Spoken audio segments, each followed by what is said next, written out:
All right, Shalom. It's the brother Thabawan from the GMS Indianapolis camp coming at you with a lesson.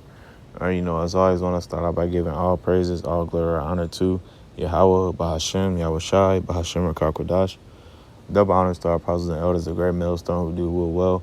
And peace and salutations to you, hopeful like brothers out there pushing this word and 100% truth and sincerity to wake up the hopeful elect in the nation of Israel.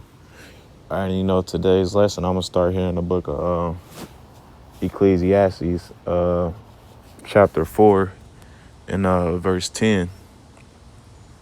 It says, actually, I'm going to start in verse 9. It says, two are better than one because they have a good reward for their labor. Verse 10 says, for if they fall, the one will lift up his fellow, but woe to him that is alone when he falleth, for he have not another to help him up. All right, what is this going into? All right, it's pretty much going into, the brotherhood, man. All right, going into being a loner. All right, you hear brothers speak about, the lone wolf spirit all the time. This is what this is going into, man. All right.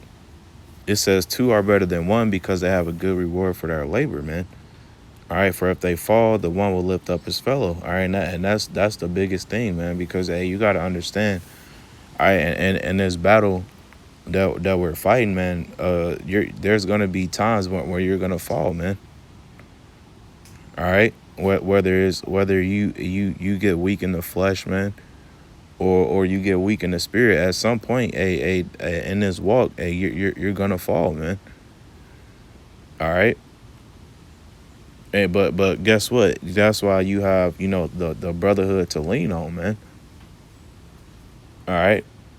And then in this truth, what you got, what a lot of people can't say that they have, man. All right, because you hear people of this world, they speak about what they call unconditional love, but no, most of these people out here don't have unconditional love, man. All right, their love is conditional, man.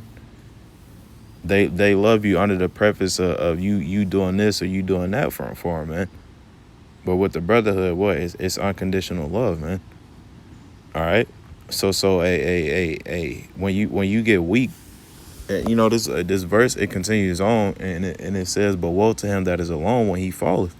All right, because when you alone and you fall, man, you don't really got nobody to help to assist you up, man.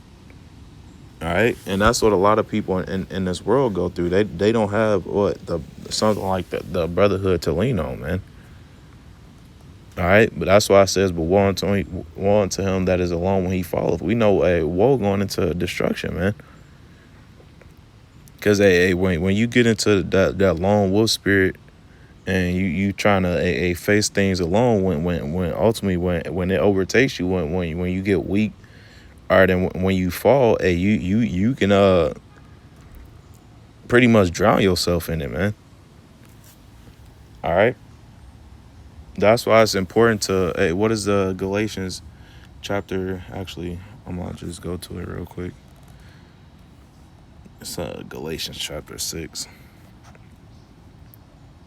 I'm gonna go back to Ecclesiastes after that, but it says and the header to this chapter says bear one another's burdens, but this is Galatians chapter 6. Slakia, in verse 1, it says, brethren, if a man be overtaken in a fault, ye which are spiritual, restore such an one in the spirit of meekness, considering thyself, lest thou also be tempted.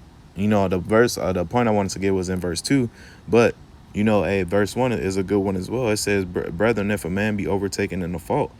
All right, a fault could be anything, man. All right, whether it's like I mentioned earlier, a brother getting weak in the spirit. All right, he down in the dumps about something that might be going on within his life. Hey, what does it say? Ye which are spiritual, restore such an one in the spirit of meekness.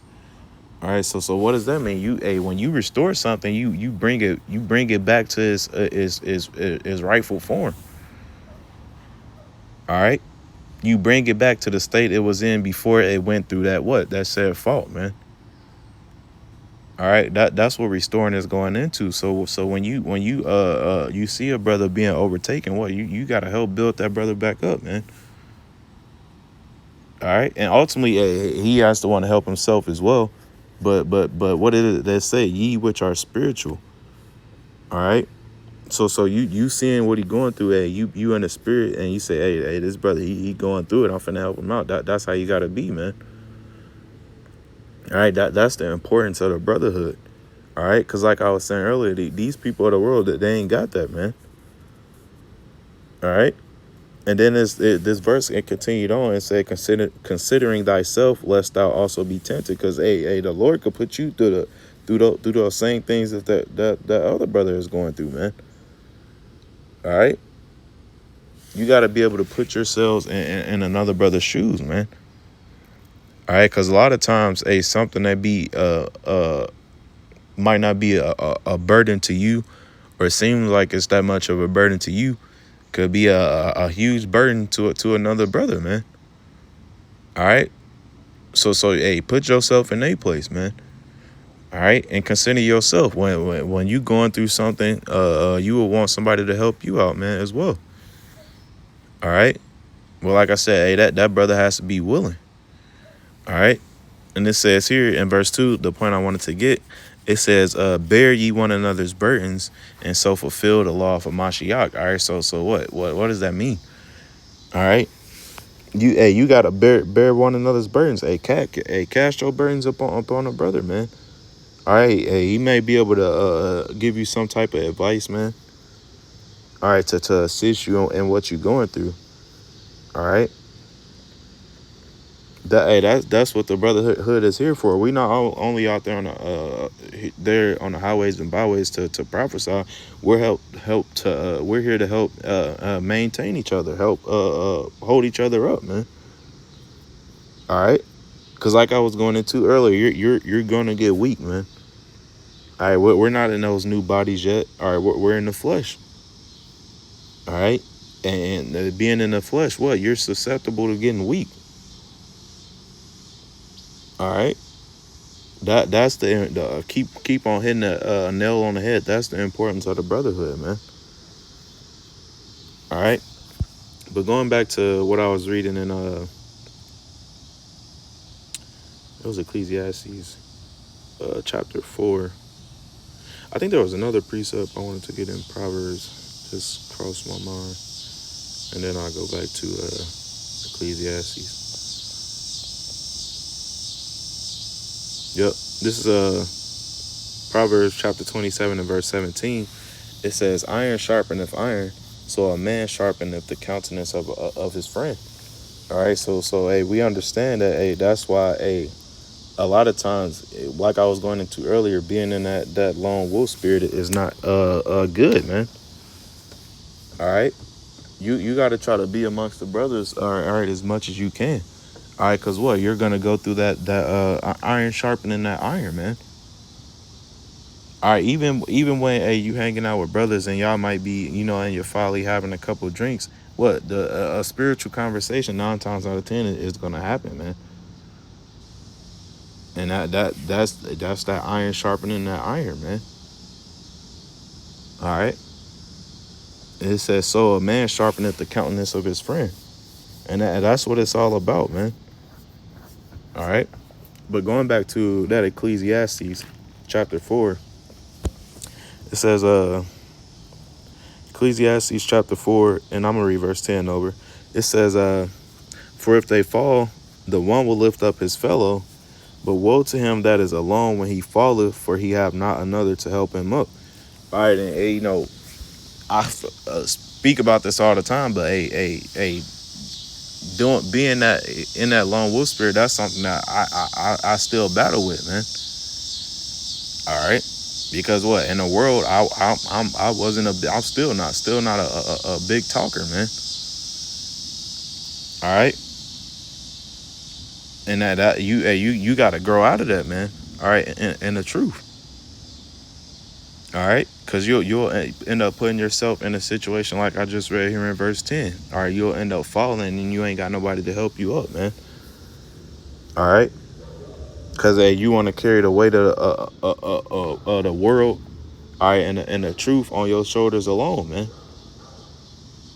All right, and that's a lot to bear. All right, by yourself, man. All right. It says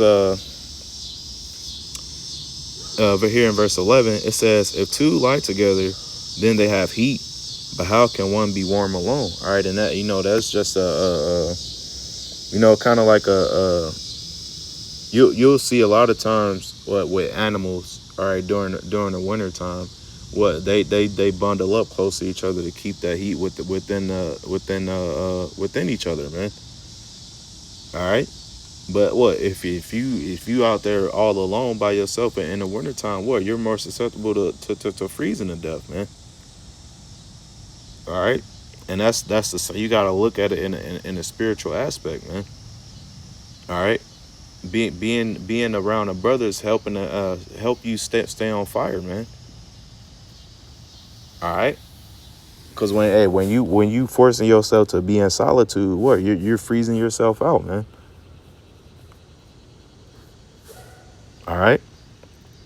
It says here in verse 12, and that scripture ended with a question. It said, "But how can one be warm alone?" All right, you really can't, man. All right,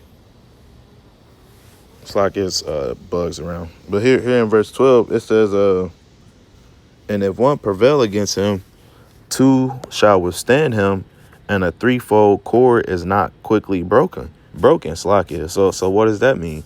All right, the more brothers you around, the more you the less slack. I'm fumbling over my words, but the more brothers that you around, the less likely it is for you to be broken apart, man.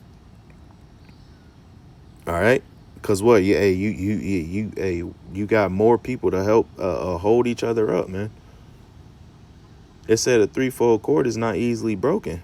All right, and then like I said, likening that into the brotherhood, man. All right. I believe, like I said, Lord willing, Slakia. This is all I had for today. So, Lord willing, it was edifying to somebody out there. As always, want to end off by giving all praises, all glory, honor to Yahweh, Bahashem, Yahweh Shai, Bahashem Rakakodash.